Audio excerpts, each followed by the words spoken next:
جنگ بندی کے بعد اسرائیل سے تباہی اور بربادی کی خبریں آنا شروع۔ ایرانی میزائلوں نے اسرائیل میں کتنی تباہی مچائی، اسرائیل کو کتنے ارب ڈالرز کا نقصان ہوا، اور کیا اب اسرائیل ایران کا مقابلہ کر پائے گا؟ اس بارے میں اظہر علی خان سے بات کرتے ہیں۔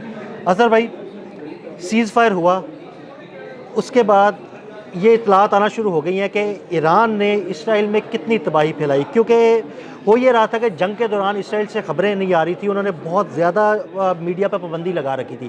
اب اسرائیل سے خبریں آنا شروع ہو گئی ہیں، کتنی تباہی ہوئی، کتنی فضائیہ کو نقصان پہنچا، ان کی فوج کو کتنا نقصان پہنچا، کیا اطلاعات ہیں، کتنا نقصان اب تک اسرائیل کو اس جنگ میں اٹھانا پڑا ہے؟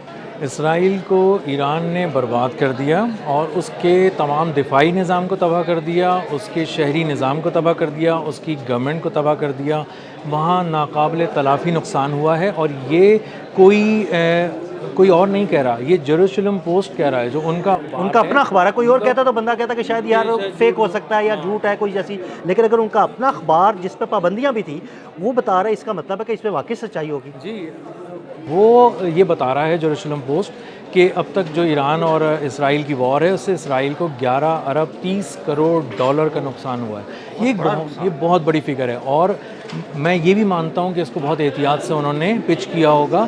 یہ لاسز 11 ارب ڈالر سے کہیں زیادہ ہوں گے، تب جا کے انہوں نے اونٹ کے منہ میں زیرے کے مصداق یہ چیز انہوں نے کی ہے، اور یہ ان کے گورنمنٹ پیپرز کے اندر آ گیا ہے۔ یہ ان کے سرکاری کاغذات جو فائنینس سے جڑے ہوئے ہیں، جو بجٹ ریلیز کرتے ہیں، انہوں نے کہا ہے کہ اظہر بھائی، آپ کو پتہ ہے کہ جب بھی اس طرح کے نقصان کو کاؤنٹ کر کے سرکاری دستاویزات کا حصہ بنایا جاتا ہے تو تھوڑا سا نا اس کو کم کر کے دکھایا جاتا ہے، تاکہ تھوڑا سا اندازہ رہے کہ یہاں اتنا نقصان نہیں ہوا۔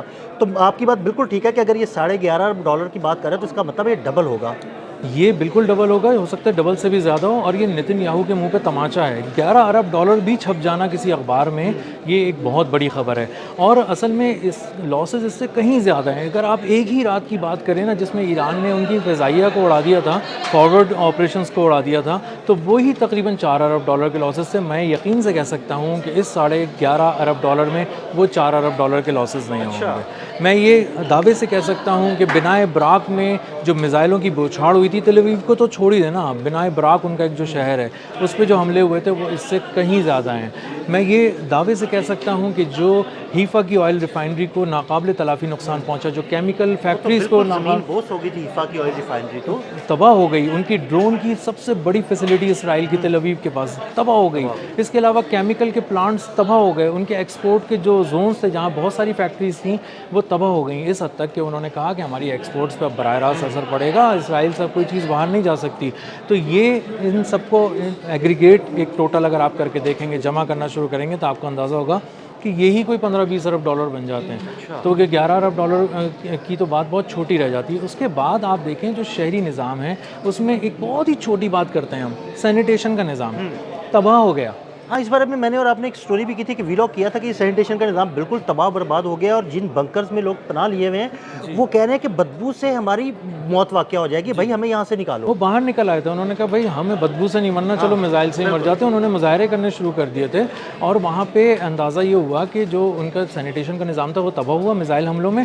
تو وہ ایک آبنائے غلاظت تھا جو وہ تل ابیب میں بہہ رہا تھا، اور بنائے براق میں بہہ رہا تھا، تو اس سے جو لوگ ہیں وہ بہت زیادہ پریشان ہو گئے تھے، ان کے گھروں میں بھی چلا گیا تھا۔ پھر صاف پانی کا جو نظام تھا، اتنا بڑا نظام تھا، وہ سب تباہ ہو گیا۔ اس کے اندر الیکٹریسٹی کا جو نظام تھا تل ابیب اور اس کے اراؤنڈ کئی شہروں کے اندر، وہ پریسیجن کے ساتھ اور ایکوریسی کے ساتھ جو میزائل حملے کیے ایران نے، اس میں تباہ ہو گیا۔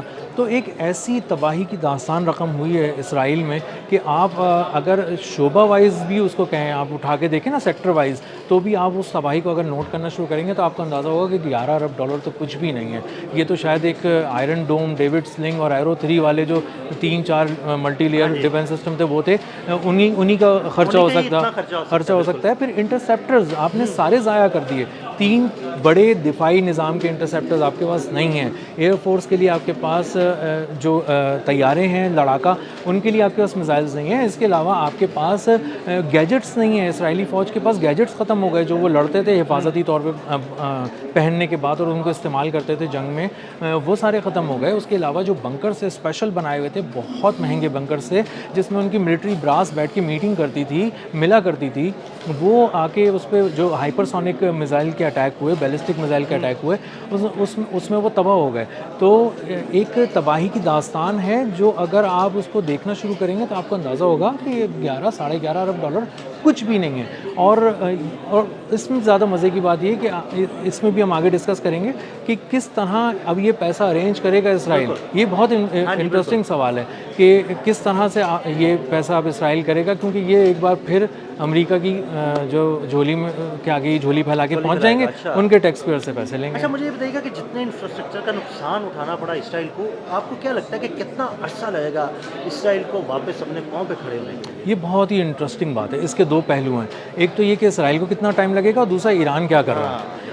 اسرائیل, میں ابھی پڑھ رہا تھا, ایران نے, وہ میں آپ کو بعد میں بتاتا ہوں, پہلے آپ اسرائیل کا سنیں کہ اسرائیل میں جو چیزیں تباہ ہوئی ہیں ان کو ٹھیک کرنا تو بہت دور کی بات ہے. شہری سروسز فون ہی نہیں اٹھا رہے, انہیں پتہ ہی نہیں ہے کہ کیا ہو گیا. تو مثال کے طور پہ اگر میرے سامنے ایک پل ہے, وہ تباہ ہو گیا, اور میں نے کسی کو بتایا کہ بھائی آپ کو پتہ ہے یہ پل تباہ ہو گیا, تو وہاں فون اٹھانے والا کوئی نہیں. اگر ان کو پتہ بھی چل جائے تو وہ وہاں آ کے کر نہیں سکتے, کیونکہ وہ کہتے ہیں ہم اسٹیٹ آف وار میں, حالت جنگ میں, ابھی جو کچھ بھی ہوگا بعد میں ہوگا. لیکن ایک بہت ہی انٹرسٹنگ آپ کو بات بتاؤں, جو ایران ہے اس نے ری بلڈ کرنا شروع کر دیا ہے. اچھا, زبردست. ان کی ایک ٹرین چلتی تھی جو چلتی تھی تہران سے لے کے, ان کا ایک ترکی کا ایک شہر ہے وہاں تک, تو اس کو نقصان پہنچا تھا, انہوں نے وہ ٹھیک کر لی.